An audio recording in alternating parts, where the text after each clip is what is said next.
What's going on, guys? Welcome to the Fantasy Addiction Network. Today we're going to be breaking down tight end Brandon Barnes for the LA Wildcats, giving you guys an overview of what we can expect to see from him for fantasy in 2020 for the XFL. But anyway, if you guys are looking for daily fantasy XFL content, click that like and subscribe button. We'll be posting stuff throughout the season, keeping you up to date with everything that's happening around the XFL. Anyway, not going to waste any more time. Let's get started right away.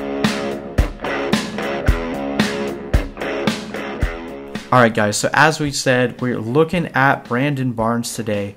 Now, this guy is definitely going to be one of the more sought after tight ends in the XFL, and I'm probably going to end up saying this in every one of my breakdown videos for tight ends, but the tight end position is going to be the hardest one to figure out in the XFL. We have this same problem in the AAF. There's just not going to be a lot of guys that end up getting a lot of targets. So if you can find one that's actually going to be used to score and not just be used to block, then that person is going to end up being a really valuable fantasy asset. But they do still need to score points for them to even be worth having on your team. I think Brandon Barnes is going to be one of those guys, even though he hasn't had too much in the way of production overall for his entire career. He does have the athleticism. He's playing on a team that doesn't have a true alpha receiver or really a big body target in the red zone. So Brandon Barnes could very much be their main go-to guy in the red zone.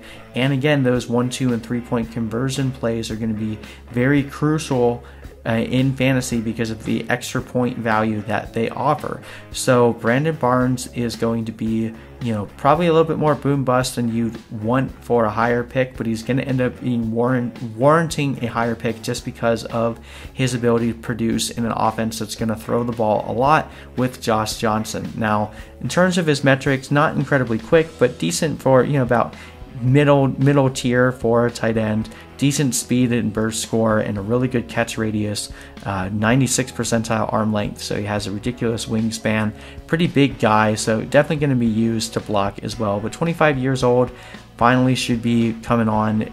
Tight ends typically take a few more years to develop than most positions. And then when we look at his stats in Alabama State, again, not too much in terms of offensive production, only one season with more than 10 receptions and about 200 yards, 3 touchdowns in that season. So they definitely didn't use him too much in Alabama State. And he played in the AAF last year as well, and it was pretty much more of the same. So why is it going to be different? Mostly just because of that team construction, needing a player to be the alpha in the red zone. Brandon Barnes is the most athletic guy in the red zone for that particular design, and then really just the design of the XFL in comparison to the way that football is played in college and the AAF.